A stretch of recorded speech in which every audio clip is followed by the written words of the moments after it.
नमस्कार मित्रांनो, मी संदीप एरंडे. बळीराजा ब्लॉग चॅनलमध्ये आपलं स्वागत आहे मित्रांनो. आणि आज जे आपण बघणार आहे मित्रांनो, की जे काय शेतकरी रस्ता अडवितात किंवा रस्त्यावर अतिक्रम करतात, तर शासनाने त्यांच्यासाठी नवीन JR काढला आहे. आणि त्याच्यामध्ये की कठोरातली कठोर कारवाई त्या शेतकऱ्यावर किंवा त्या माणसावर होणार आहे. जसं आपण जर बघितलं की जुने जे रस्ते आपले म्हणजे जुने जे शिवा असतात, शिवरस्ते म्हणतो आपण त्याला, आहे की नाही. आता काही शासनाने योजना, जी पांदन रस्त्याची योजना काढलेली आहे, तर त्याच्यामध्ये तो रस्ता करताना काही शेतकरी आडे येतात, परत काही शेतकरी रस्त्यावर अतिक्रम करतात. तर यांच्यावर की आता शासनाने नवीन JRच्या पद्धतीनं की कठोरातली कठोर कारवाई त्यांच्यावर करण्यात येणार आहे मित्रांनो.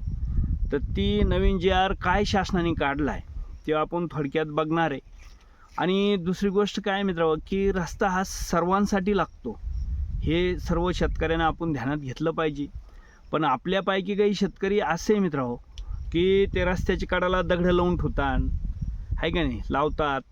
काही लोक रस्त्याच्या कडाच्या काट्या तोडून देत नाही, म्हणजे त्या काट्यामुळं येणाऱ्या जाणाऱ्याला अडचण होती, पण तरी तो त्याच्या साईडची जी काठी असते रस्त्याची कडेची तो तोडून देत नाही. असं आपण बऱ्याचशा वेळेस बघितलेलं आहे. काही रस्ते जे पानन रस्त्याची जी स्कीम चालू आहे, शासनाने जी योजना चालू केलेली आहे, तर त्याच्यामध्ये काही लोक काय करतात, त्या रस्त्याला आडं घेतात, म्हणजे रस्ता होऊन देत नाही. म्हणजे बरेचसे अशी प्रकरणं आहे मित्रांनो, की जे आज रोजी पण कोर्ट कचऱ्यात तहसीलमध्ये त्याचे भांडणं चालू आहे. तर त्याच्यासाठी आता शासनाने त्याच्यासाठी नवीन JR काढलेला आहे, की जे आपल्या गावाच्या नकाशात जे जुने रस्ते त्यांच्यावर जर कोणी अतिक्रम केलं असेल किंवा एखाद्याने रस्ता अडवला असेल, तर त्याचं मित्रांनो आता काय होणार आहे, की त्वरित त्याच्यावर कारवाई करण्यात येणार आहे. तर त्याच्यावर काय कारवाई शासन करणार आहे मित्रांनो, ते पण आपण बघणार आहोत.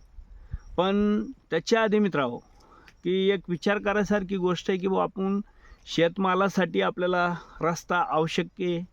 शेतात येणं जाणं आपल्याला सगळ्यालाच लागत असतं, आहे का नाही. तर त्याच्या काय होतं मित्रांनो, जिथं मागचे काही शेतकरी राहतात ते हे सगळ्या गोष्टी करतात, खोडसळपणा करतात. कोणी रस्त्याची कडाला दगडं लावतंय, मी जसं सांगितलं तसं कोणी काठी तोडून देत नाही. कोणी जे कुपट लावतात ती खूप रस्त्याच्या इकडं लावतात, म्हणजे नको ते उद्योग करतात. म्हणजे हे समजून थोडक्यात आपल्याला घ्यायचं मित्रांनो, की रस्ता हा सर्वांसाठी असतो. त्याच्यामुळं त्याच्यावर कधी तुम्ही अतिक्रम करू नका आणि रस्ता अडवायचं तर कधी विचार पण करू नका, कारण आता त्या काही गोष्टी सोप्या राहिल्या नाही, आहे का नाही.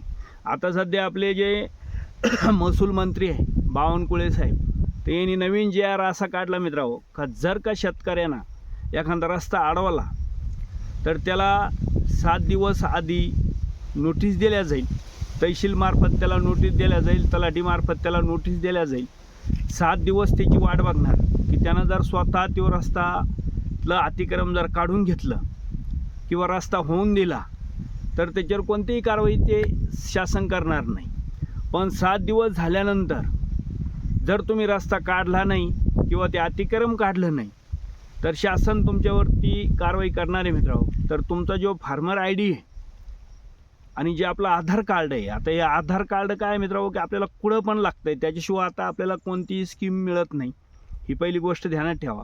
आणि नवीन जे शासनानं काढलं आहे आता फार्मर ID, तर हे पण खूप महत्त्वाचं आहे. आता हे दोन्ही जर नसले मित्रांनो, तर आपल्याला येणाऱ्या शासनाच्या ज्या योजना आहे, म्हणजे जसं PM किसानचे आपल्याला 2,000 रुपये येतात, ते पण येणार नाही. म्हणजे तुमचं जे जे काय शासनाची योजना तुम्हाला घ्यायची आहे किंवा चालू आहे, हे टोटली तुमचं योजना बंद होणार. हे कधी बंद होणार, जर त्यांनी 7 दिवसानंतर नोटीस देऊन जर तुम्ही काही गोष्टी नाही काढल्या त्या शेतकऱ्यांना किंवा त्या व्यक्तींना, की जर रस्त्यामधल्या काट्या नाही काढल्या, अतिक्रम नाही काढलं किंवा रस्ता बंद केलेला आहे तो जर मोकळा करून नाही दिला, तर ह्या दोन्ही गोष्टी मित्रांनो शासन तत्काळ करणार आहे. म्हणजे त्याचं आधार कार्ड आणि फार्मर ID हे शासन ब्लॉक करून टाकणार आहे.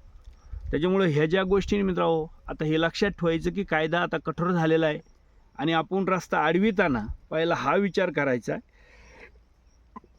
की आपण जर अडवला तर शासनाच्या प्रत्येक स्कीमपासून आपण मुकणार आहोत. जे चालू आहे त्या बिन आपल्याला बंद होणार आहे. तर याच्यासाठी ही इथून लक्षात ठेवायचं की रस्ता अडवायचा नाही आणि वाटावर अतिक्रम करायचं नाही मित्रांनो. चला मित्रांनो, व्हिडिओ जर आवडला तर व्हिडिओला सबस्क्राईबर करा, जास्तीत जास्त शेअर करा आणि लाईक करा मित्रांनो. चला, जय जवान, जय किसान, जय महाराष्ट्र.